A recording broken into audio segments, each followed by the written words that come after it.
Ahora que Godzilla tiene su propio universo cinematográfico, vamos a hablar de la película que lo comenzó todo en esta era moderna. Así es, hablo de Godzilla 2014. Corría el año de el 2014, es decir, prácticamente ya una década de este suceso, que tanto Legendary Pictures como Warner Bros. eh, se aliaron y crearon esta gran película llamada Godzilla. Es entonces que se lanzó esta nueva versión moderna del icónico monstruo japonés y la criatura llamada como Godzilla. Esta película fue dirigida por el director Gareth Edwards y sin olvidar también que fue protagonizada por Aaron Taylor, así es, nuestro propio Kick-Ass, ¿no? Y la brujita escarlata, es decir, Elizabeth Olsen. Y uno de los más importantes también de mencionar que fue protagonista de esta película fue nada más y nada menos que Bryan Cranston. Así es, el mismísimo Hal está dentro de la película. En esta historia, Godzilla se tiene que enfrentar a unos monstruos llamados mutos, organismos terrestres masivos no identificados, criaturas que buscan principalmente su reproducción como especie, ya que en la película se nos muestran dos de estas criaturas, una hembra y una macho, que pues obviamente buscan la procreación de su especie. La película tuvo un tono bastante realista en cuanto a adaptar esta bestia o monstruo japonés y recibió tanto críticas mixtas, tanto personas que les agradó el concepto en sí y otras que no tanto. Sin embargo, la recepción general de la película fue bastante buena, lo que propició a que después se realizaran secuelas.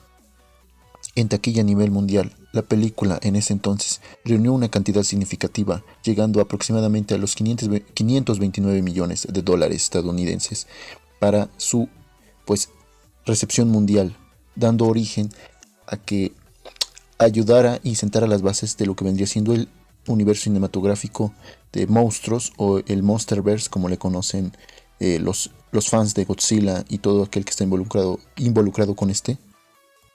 La película en todo momento tuvo una sensación bastante realista y pues muy acertada en la interpretación que se le dio a este monstruo, tanto daños a la ciudad, el desarrollo de los personajes que estuvieron ahí fue relativamente bastante bien justificado y dio origen a una serie de eventos que posteriormente conoceríamos como las bases para iniciar lo que vendría siendo las secuelas que ya fueron Kong, la Isla Calavera o el propio Godzilla vs. Kong, ¿no? Que fue uno de los más conocidos en su momento. Algo que les quiero mencionar son algunas curiosidades de la película que me parecen bastante interesantes. Número 1, el diseño original de Godzilla.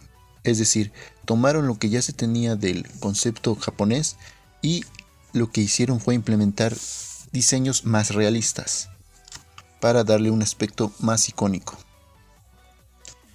Número 2. A pesar de que la película fue desarrollada por estudios estadounidenses, hay pequeños guiños que se utilizaron para relacionarla con el aspecto japonés, ¿no?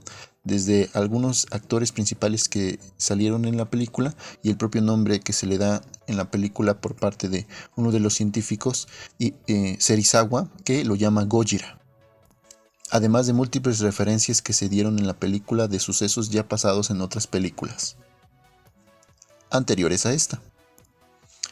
Otro dato curioso es cómo el director Gareth Edwards buscó esta mezcla, ¿no? De darle una sensación más realista a los efectos y destrucción que estos monstruos dejaban por su paso por las ciudades, y él se inspiró en todos los desastres naturales en los que se ha visto reflejado el daño que este tipo de situaciones masivas pueden generar en la población.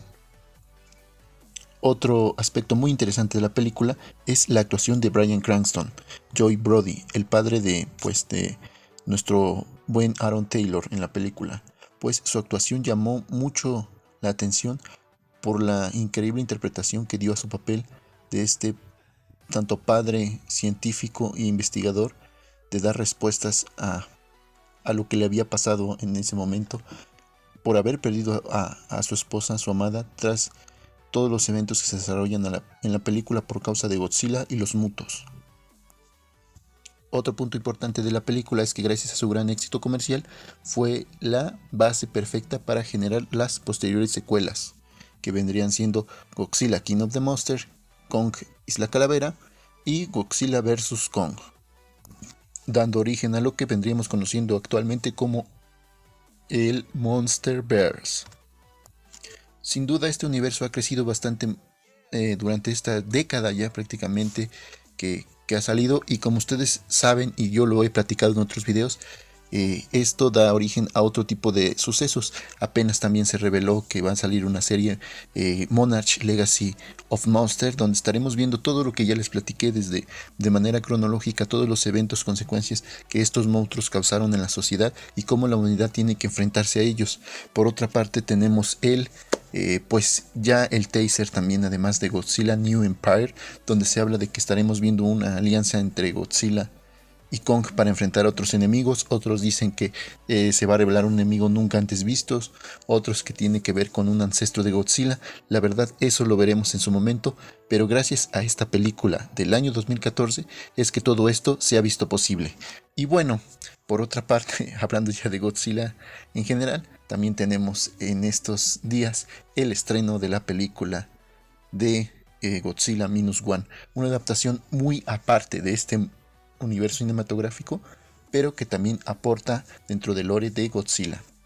Y bueno amigos, espero que les haya gustado, y si el video es apoyado, también próximamente estaré hablando de las demás películas y también de Shin Godzilla, que no es parte de este universo tampoco, pero que también me gusta mucho esa película. Y díganme ustedes, ¿esta película les gustó en su momento? ¿Les gustó después? A mí me encantó, la verdad. Un día les estaré mostrando también que la tengo en Blu-ray si la quieren ver en esos unboxings que hago después. Y bueno amigos, esto fue todo. Espero que les haya gustado. Por favor, regálenme un like. Hasta pronto.